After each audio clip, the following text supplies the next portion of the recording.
And welcome back, rugby fans, to Rugby411. As always, I am your host. My name is Joshua Shibata, and this is our MLR Power Rankings for Week 16. And wow, what a week of action. A lot of upsets, a lot of surprising results. So, after a couple weeks of very little change, now literally the whole board has been shooken up. Whole power rankings has been shaken up as we are entering into the final 2 weeks of the season, where still so much to play for. I'm going to be doing a video of all the playoff scenarios that are going into the final 2 weeks. As we go through the video, theoretically, no spot in both the West and the East have been locked up for sure yet. Some teams have secured their place in the postseason, but even those teams theoretically can end up with the third and final playoff spot in each division. So a lot to play for still, and a lot of the teams that aren't in contention can still be spoilers. So we'll look out for that video. It's going to be very informative. If you haven't really been paying attention too much to the season or are just interested in playoff scenarios like I am, I think it's going to be a very informative video, so look out for that.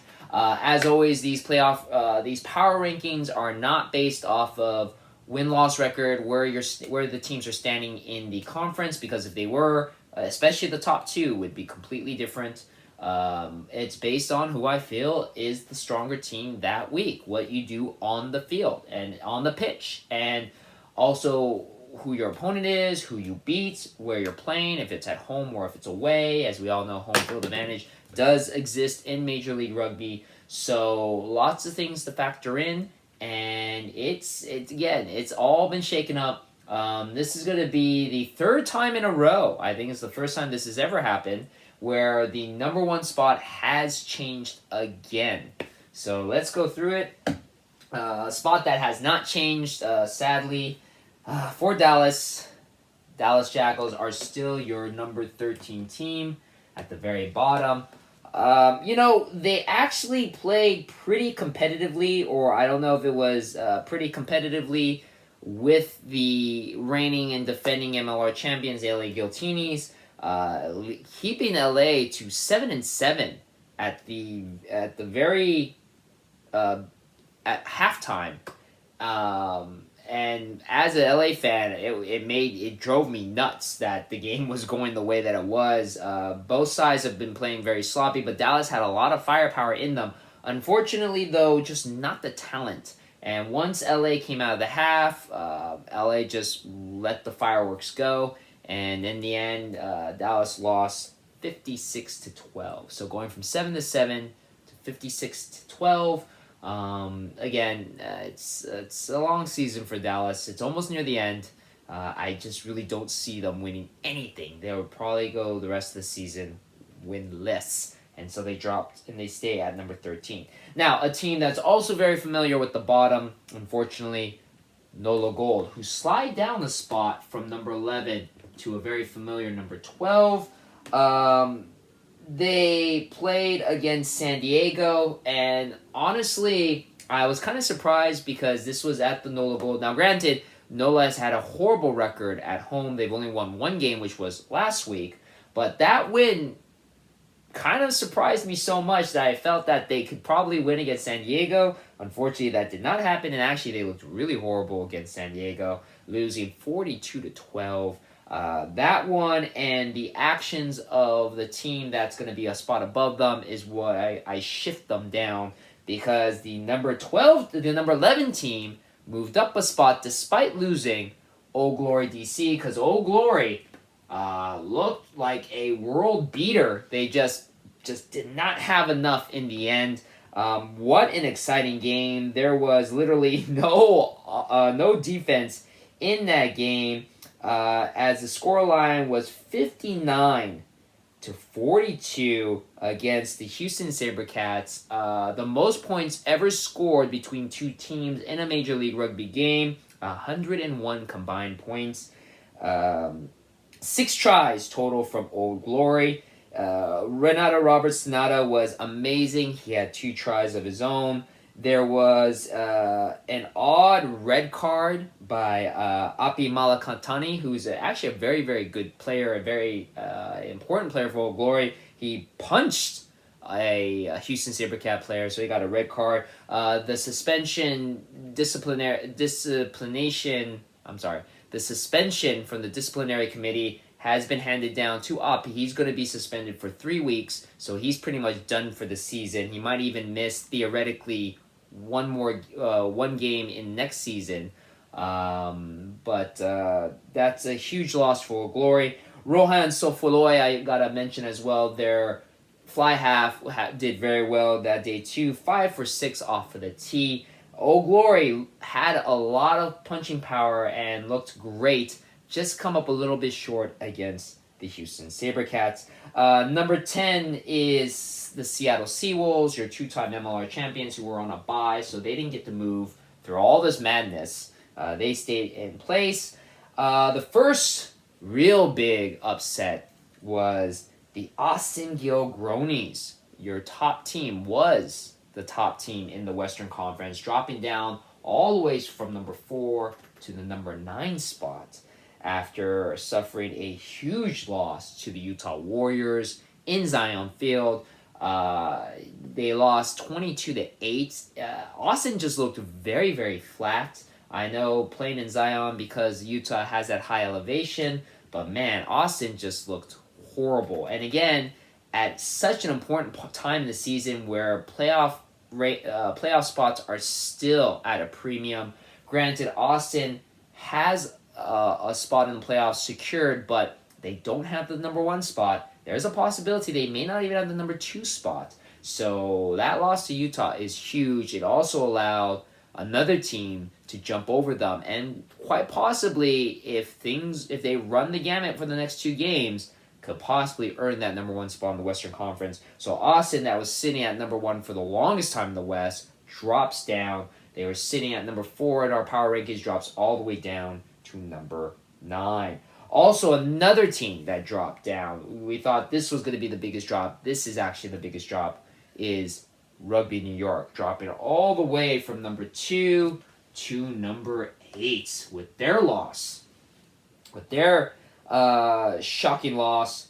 And, you know, it was actually really, really surprising, losing 38-3 against 8 Rugby ATL. Now, granted, Rugby ATL is a very strong team, but if you were to tell me between those two powerhouses in the East that Rugby New York would only score 1 penalty kick, I would be shocked by that. You know, it's not the loss that's shocking; it's how badly Rugby New York lost. There was a card early for Will Tucker, but honestly, it really didn't make that much of a difference because ATL just looked like a world beater too, and Rugby New York just looked really lackadaisical. You know, there is talk that unfortunately a flu bug, not COVID, but a flu bug was going through the team. But yeah, they really did look like they were all suffering from some sort of illness. They just did not look up for that game, which is disappointing because they played their last home game at home in Hoboken, and that was a sellout crowd. I'm sure the fans were not happy going home from that. It also kind of puts Rugby New York in a very precarious position in the Eastern Conference. They're battling Atlanta for that second place spot because both teams are pretty much far behind from New England. But still, there is a possibility that Atlanta or New York could jump New England still with the last 2 games. But this definitely kills their momentum and drops New York from number 2 to number 8. Moving up 2 spots from number 9 to number 7 are your Toronto Arrows, who are still in the Eastern Conference race. They are the team on the outside looking in, but considering how they started the season, this is actually a really good spot for them. They won a very close game, 16-11, beating 16-11. They won their game in a surprising fashion. Actually, I'm sorry. 16-11 was the halftime score. They won their game, pulling off a huge upset over New England in this game. So biggest upset of the season is the Arrows defeating formerly the number one team, New England. Now they dropped down themselves, but the Toronto Arrows looking very, very impressive. It was a game that they needed to win to keep their Eastern Conference playoff chances alive. They were up at the half by 16-11, and then they surged at the end, 33-18. Huge upset. Big win for Toronto, and a shocking loss for your team that's now dropped from the number 1 position to the number 6 position. Your New England Free Jacks, who are sitting at the number 1 position throughout most of the season, to be honest. They just regained the spot because LA lost 2 weeks prior, to a week prior, and now New England drops down to the number 6 spot. It feels to me that without Bodine Waka, and then Slade McDowell is on suspension for a yellow card, it feels to me that losing those 2 team members was really big for New England. But again, it is kind of shocking that they lost how they did to Toronto. 33-18 is a pretty big loss. Some people are saying that a loss this late in the season might actually be a good thing for New England. They still are in the driver's seat for the Eastern Conference. One more win will secure them the Eastern Conference number 1 spot, as well as the overall number 1 spot in the league. So this loss to Toronto is not huge, but with a game coming up against New York in the very last game of the season, which now both teams literally need to win, there's a lot of pressure now on New England to secure that number 1 spot. So this loss to Toronto definitely doesn't help with their confidence, but it might be a big kick in the butt that they need to then surge forward in the last 2 weeks. Moving on. The team that jumped up from number 8 to number 5 with their win over Rugby New York. Rugby ATL, who were on a 2-game losing streak, now looking like the team that they were at the beginning of the season. This was a huge win, huge confidence boost for for ATL, beating their rival New York. Both teams are tied at second place, right behind the New England Free Jacks. This win definitely could help Atlanta boost their confidence going into the final 2 weeks. And as again, both teams are fighting. There is a chance that they can win that number 1 spot, but they're pretty much fighting for that number 2 spot to host the conference game. The ATL game against New York was at New York. That win might pull the conference game to Atlanta, which would give Atlanta a better chance of winning the game if they have to play each other in the first round of the Eastern Conference Championship playoffs. Moving on, number 4, moving up from number 6 to number 4 are the surging San Diego Legion.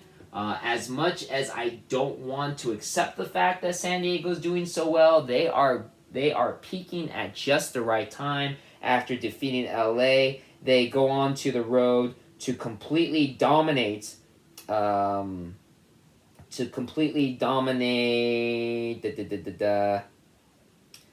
dominate New Orleans, 42-12 in New Orleans, proving that San Diego can win both away and at home, which is a big win, big confidence boost for San Diego. Now, granted, if you watch the game, there were a couple of odd tries that San Diego scored. At the very beginning, some really weird plays, lucky bounces of the ball, but not taking that away from San Diego. Second half was a pure dominance from San Diego. Especially got to point out, Jason Higgins had a hat trick. Very, very dominant day for him. And of course, Joe Peterson, that man has been amazing this whole month. 15 points, 1 try, 5 out of 6 off of the tee last week against LA. This week against New Orleans, and then last week, 1 try, 6 out of 7 off the tee, 21 points. He is now leading the league overall with 138 points. I feel that if there is a player of the month, it has to be Joe Peterson, the fly half of San Diego.